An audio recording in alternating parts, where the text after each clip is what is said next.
Well well well रिवरेंड इंसाइटी part 24 में तुम सभी का स्वागत है भाई लोग। एंड प्रीवियस पार्ट में हमने देखा था कि ये बंदे फेंगुइन को मना कर देता है पैरामिड स्टोन देने के लिए, और साथ ही ये उसे एक बैटल के लिए भी चैलेंज करते हैं। एंड अब हम देखते हैं मोबाई को, जो गुस्से में फेंगुइन के सामने आके कहता है, बस कर फेंगुइन, तू बहुत दिनों से काफी लोगों को नीचा दिखाते हुए आ रहा है, बट आज तुझे इसके लिए सच में बुरा लगेगा। एंड फेंगुइन से तेरा हो गया तो फाइट स्टार्ट करें। एंड का बैटल स्टार्ट होता है जिसमें मोबाई फेंगुइन पे चार्ज करता है, बट फेंगुइन उसके हर एक अटैक को बहुत इजीली डॉज कर रहा था। एंड फिर फेंगुइन रिटर्न में एक चॉक मारता है मोबाई के गले पे डेट, जिससे वो वहीं के वहीं अनकॉन्शियस हो जाता है। बट इतने में ही चीचेंग उसके पीछे से हमला कर देता है और कहता है, ओ मोबाई कितने यूजलेस हो तुम, अब तो देख मेरा स्पेशल अटैक। बट बेचारा अपना स्पेशल अटैक प्रिपेयर भी नहीं कर पाता, उससे पहले ही फेंगुइन उसके चेहरे पे एक जबरदस्त किक दे मारता है, जिसके हिट होने के साथ ही चीचेंग भी यहीं के यहीं अनकॉन्शियस हो जाता है। तभी पीछे से फेंग जियान दौड़ते हुए चिल्लाते हुए आता है, बिग ब्रदर बस करो, अभी भी सब सही हो सकता है, मैं तुम्हें रो। लेकिन इससे पहले वो अपनी बात पूरी गई, फेंग उसके चेहरे पे एक अपर कट मारता है एंड ये भी नोज ब्लीड करते हुए पीछे गिर जाता है, जो देखने के बाद बाकी स्टूडेंट कहते हैं, डैम इसने अकेले ही उन तीनों को अनकॉन्शियस कर दिया। सब ध्यान से सुनो, हम इस मॉन्स्टर को अकेले नहीं हरा सकते, सब लोग स्टैंड ले लो, हम इस पे एक साथ अटैक करेंगे।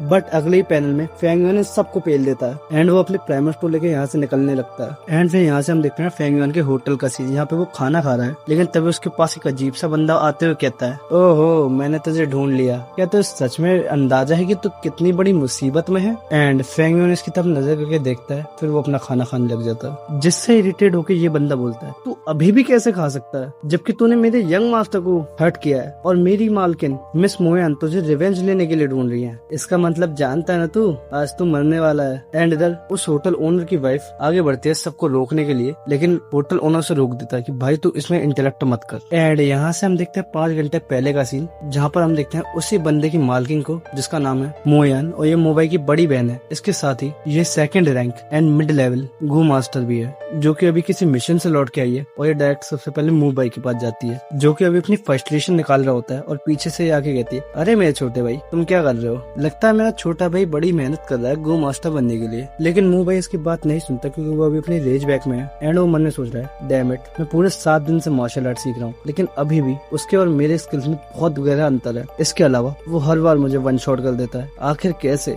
एंड क्योंकि मोबाइल ने आंसर नहीं दिया, तो उसकी बहन डायरेक्टली उसके गाल को पकड़ते हुए कहती है, भाई क्या तुम सुन नहीं रहे, जिसपे वो कहता है, अरे बड़ी बहन तुम वापस आ गई, आप कब वापस आई, जिस पर मोयान कहती है, जस्ट अभी अभी, बट छोड़ो इसके बारे में बाद में बात करेंगे, पर तुम्हारे चेहरे को क्या हुआ, जिस पर मोबाइल बहाने मारते हुए कहता है, अरे बिक्सिस मैं गिर गया था, क्योंकि ऑफ कोर्स वो बताएगा नहीं कि वो किसी से पिट के आया। लेकिन मोयान फेंगुइन के उस स्केच को देख लेती है जो मोबाइल पंच कर रहा था, एंड वो उसकी तरफ सस्पिशियसली देखते हुए कहती है, ओह तो ऐसा है, तुम्हें देख के चलना चाहिए, और मुझे अभी कुछ काम है तो मैं तुमसे रात को मिलती हूँ। जिसके बाद ये अपने ग्रैंडफादर के पास जाती है, और इसके ग्रैंडफादर इससे कहते हैं, ओह तुम वापस आ गई, तो कैसी रही तुम्हारी इंटरोगेशन, जिस पर मोयान कहती है, हाँ दादाजी आपको कैसे पता कि मैं आपके पीछे खड़ी थी, हाँ बेवकूफ लड़की, हमारे क्लैन में बस एक ही है जो रूल्स को बिना किसी संकोच के तोड़ सकती है, और साथ ही बिना नॉक के अपने एल्डर्स के कमरों में घुस सकती है। जिस पर मोयान कहते हैं, हाँ दादाजी आप मुझे काफी अच्छे से जानते हैं, और हाँ छोटे भाई को क्या हुआ, वो आज थोड़ा सा परेशान लग रहा था। इसके अलावा मैंने उससे पूछने की कोशिश की, लेकिन उसने मेरे को बहाना मारा, कुछ ऐसा तो है वो जो हम सबसे छुपा रहा है, क्या आपको पता है। जिस पर ग्रैंडफादर कहते हैं,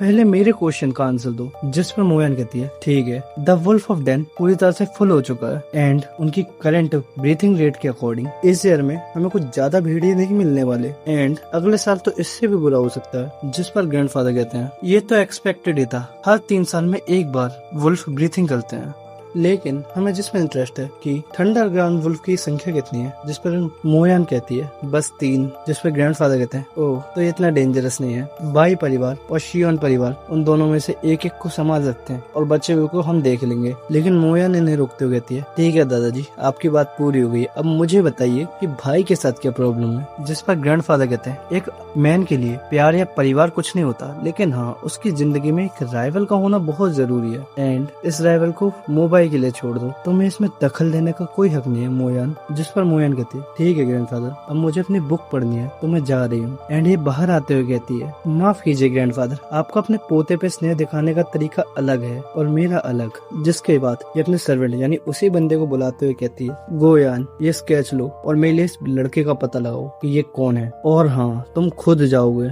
जिसके बाद अब हम आते हैं प्रेजेंट में, जिस पर यही बंदा फेंग युआन से कह रहा है और बदमाश बच्चे भागने के बारे में सोचना भी मत। एंड बीच में इंटरप्ट करने के लिए सॉरी, बट इसे सच में नहीं पता कि ये बच्चे इसके पीसेस करके इसे बक्से में बंद करके फेंक सकता है। Now back to the topic. पीछे खड़े ये दोनों कपल में से एक बोलता है क्या वो पागल हो गया, एक नॉर्मल इंसान होते हुए भी एक वो गू मास्टर को धमका रहा है। जिस पर उसका पति उसे बताते हुए कहता है हम गू मास्टर के बारे में बहुत जानते हैं, बट सच तो ये है कि एक रैंक गू मास्टर बनने के बाद सभी नॉर्मल पर्सन उससे नीचे होते हैं। लेकिन इस मामले में केस अलग है क्योंकि वो एक हाई रैंक गू मास्टर का सर्वेंट है। इसके साथ ही वो 3 बड़ी फैमिलियों में से एक का सर्वेंट है, तो उसे पूरा बैक सपोर्ट है। और इसके अलावा वो बच्चा अभी रैंक 1 पे है, तो फिजिकल स्ट्रेंथ में ये उसके बराबर नहीं है, तो वो यहाँ पे भी डोमिनेट करता है। तो हम इसे ऐसा कह सकते हैं कि हमारे सर बहुत बड़े ट्रबल में है। वेल इस वीडियो को यही खत्म करते हैं और कमेंट में रिव्यू दे के जाना कि वीडियो कैसी लगी। और हाँ एक चीज जिसमें मेरे को तुम्हारी सच में हेल्प चाहिए ब्रो, मैं अपना एक्सप्लेनेशन स्टाइल ढूंढ रहा हूँ, तो मुझे तुम बताना कि तुम्हें मेरी कौन सी वॉइस अच्छी लगती है, फनी वाली या ये वाली। एंड मिलते हैं किसी और मांगा के साथ, तब तक के लिए सायोनारा।